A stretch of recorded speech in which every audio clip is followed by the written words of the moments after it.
नमस्कार। ब्राह्मण इंटरनेशनल के खास प्रोग्राम ब्राह्मण से संवाद में आज रामेश्वर दयाल दीक्षित यानी आर.डी. दीक्षित जी से बातचीत। स्वागत है आपका। मैं हूं पंकज उपाध्याय, संपादक अनंत वक्ता।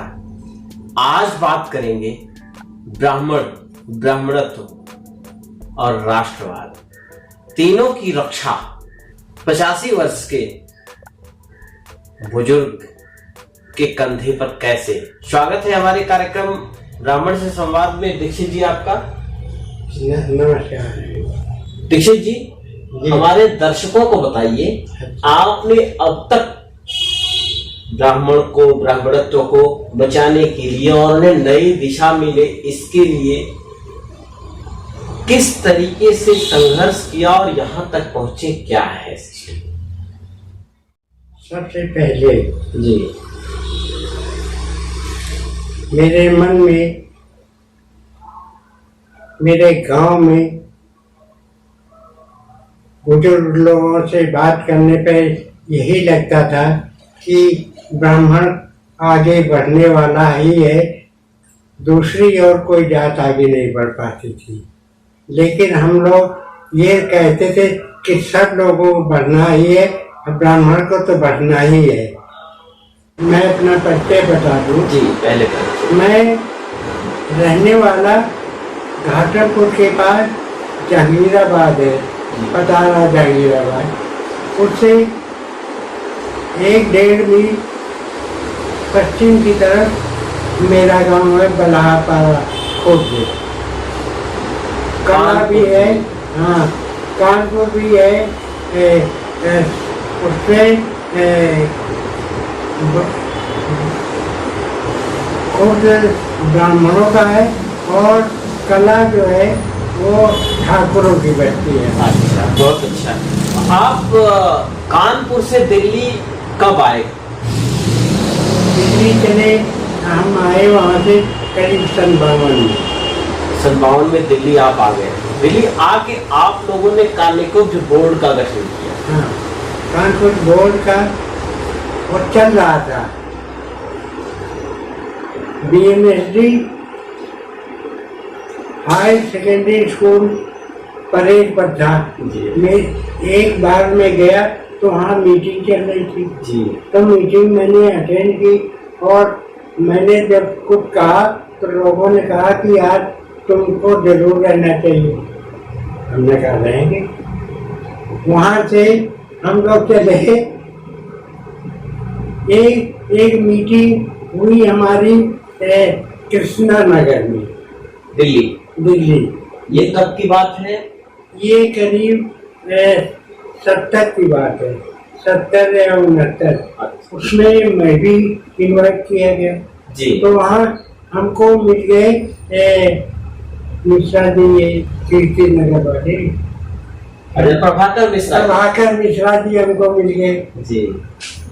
हमको, यानी सबसे पहले हमको प्रभाकर मिश्रा कार्यक्रम में मिली। अच्छा, दिल्ली की पहली भेंट प्रभाकर मिश्रा जी के साथ रही। बहुत बढ़िया। हमारी उनकी कहने लगे यार तुम हमारे साथ ही रहो, क्योंकि हम तुम्हारे व्यवहार को, तुम्हारे बोलचाल को, तुम्हारे ये सब देख करके हमको लगता है। हमने कहा बहुत ठीक है। इसके बाद एक हमारी मीटिंग हुई कहाँ? नहीं, पहले मेरे दर्शकों को आप बताइए, आपने ब्राह्मण समाज ऑफ इंडिया जी ये का गठन किया। इसके पीछे की कोई कहानी बताइए, क्यों गठन किया आपने? और अच्छा जी, ये जो आप पूछ रहे हैं ये बड़ी लंबी कहानी है, क्योंकि इसके बाद हमारा एक मीटिंग की जिसमें कि अमेरिका के लोगों ने बुलाया। अमेरिका में और एक इंग्लैंड में, दो जगह ब्राह्मण कन्वेंशन आप लोगों ने कराया हुआ है। कई जगह है, हॉलैंड में भी हुआ। हाँ। इसका मतलब क्या रहा, क्यों करवाए, क्या निकला? अब अमेरिका जैसे गए तो अमेरिका में लॉस एंजलिस में मीटिंग हुई जी, शिकागो में मीटिंग हुई, वाशिंगटन में मीटिंग हुई, न्यूयॉर्क में मीटिंग, यानी हर स्टेट के, वहाँ स्टेट में हमारी मीटिंग हुई जिसमें कि 100 आदमी, 150 आदमी वहाँ के अमेरिका में जो इंडिया के ब्राह्मण थे वो वहाँ शामिल हुए। कनाडा में मीटिंग हुई, कनाडा में हर स्टेट में हमारी मीटिंग हुई। लंदन हुई, लंदन में हर स्टेट में हमारी मीटिंग हुई। हालैंड हुई, हालैंड में सब जगह मीटिंग हुई। इस मलेशिया, मलेशिया में हुई। तो हर जगह मैं गया और यहाँ से एक आके भोपाल, बहुत बढ़िया साथ हमारा। भोपाल में जो प्रेसिडेंट थे वहाँ की समाज के, वो त्रिवेदी जी थे। आजकल तो खत्म हो गए नहीं है, लेकिन वो बहुत आगे बढ़ गए। उनको भी ले गया, मैं अमेरिका ले गया। एक आईजी पुलिस थे त्रिवेदी जी, वो उनको भी ले गया, हॉलैंड ले गया, सब जगह ले गया। लंदन मीटिंग में गए तो कम से कम 147 डेलीगेट इंडिया से एक ही फ्लाइट में लंदन ले गया। वहीं से इसकी न्यू बढ़ गई। ब्राह्मण समाज ऑफ इंडिया की हमारी जो इंडिया में मीटिंग हुई, इंडिया में कन्वेंशन कैसे होते थे वो भी इसी तरह होते। एक किया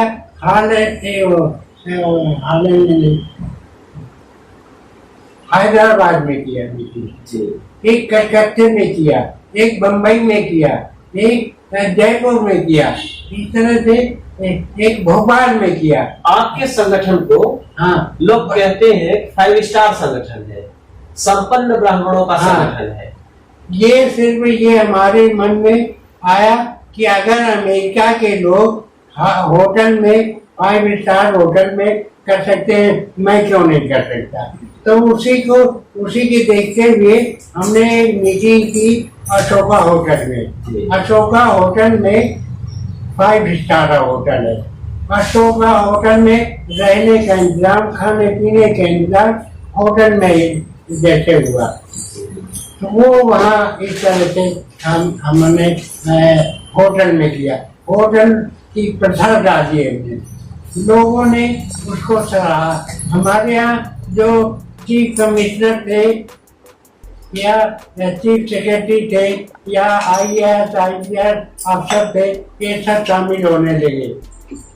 अमेरिका में जब कार्यक्रम हुआ तो यज्ञोपवीत जी, हम अपने इंडिया में सामूहिक शादी और सामूहिक यज्ञोपवीत कराने लगे थे यहाँ। मैंने कहा कि वहाँ भी ब्राह्मणों का यज्ञोपवीत होना चाहिए, वहाँ लोग करते हैं। तो यज्ञोपवीत का इंतजाम हुआ, यज्ञोपवीत हुआ वहाँ। एक लड़की लॉस एंजलिस में, तो कहना है कि मेरा क्यों यज्ञोपवीत मेरा भी कर। वहाँ लोग चक्कर में आ गए कि लड़कियों का यज्ञोपवीत होता नहीं, ये कैसे हो गया।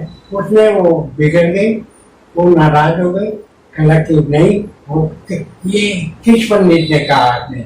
अब वेदों की बात करने लगी। अब वेदों की हवाई से एक शर्मा जी हवाई यूनिवर्सिटी के संस्कृत के महाविद्वान थे, उनको बुलाया गया वहाँ। उन्होंने कहा कि हो सकता है, लड़कियों पर भी हो सकता है।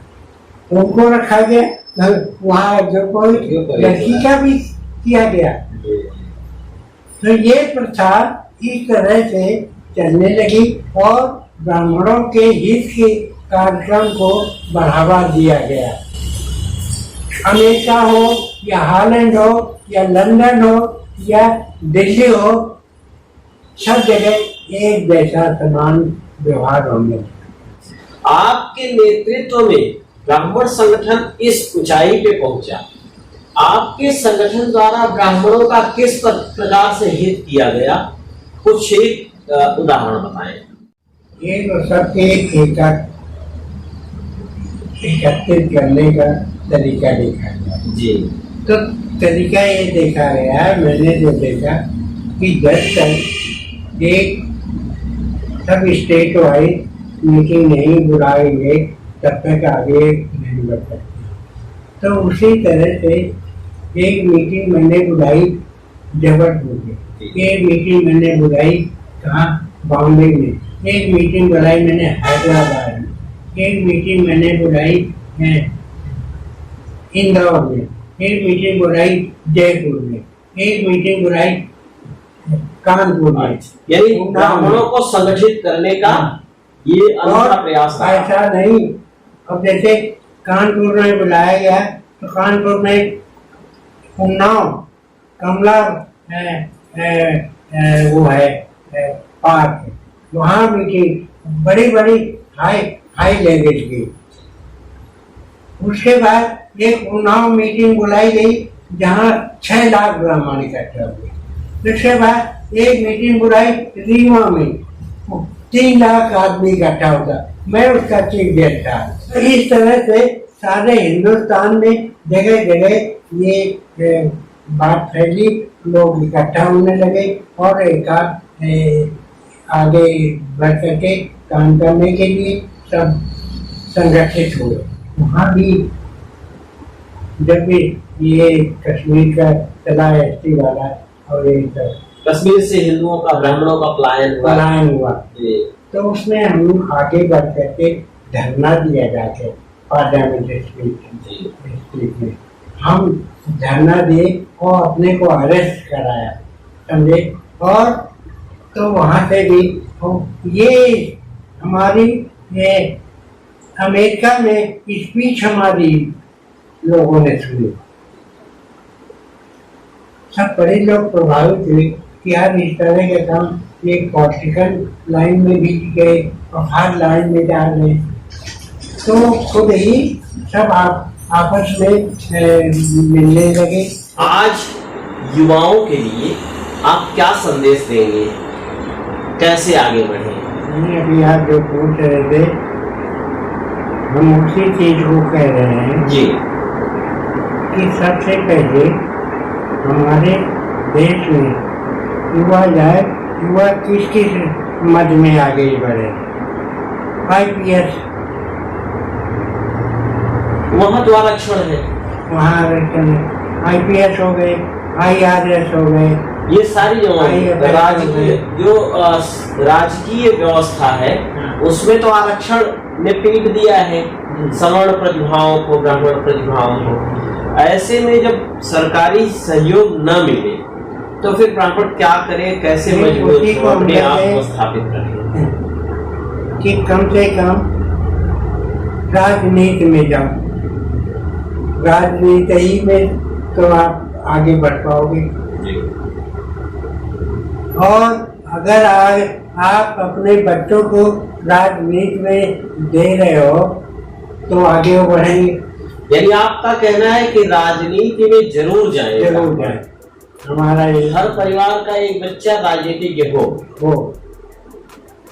जैसे पहले लोग कुश्ती लड़ते थे जी, हर लड़का कुश्ती में शामिल होता था, समझे। आज वो चीज नहीं है, लेकिन आज दूसरी तरह की राजनीति है, तो कम से कम उसमें जाए और आगे बढ़ करके शामिल हो ताकि उनमें कमी ना रहे।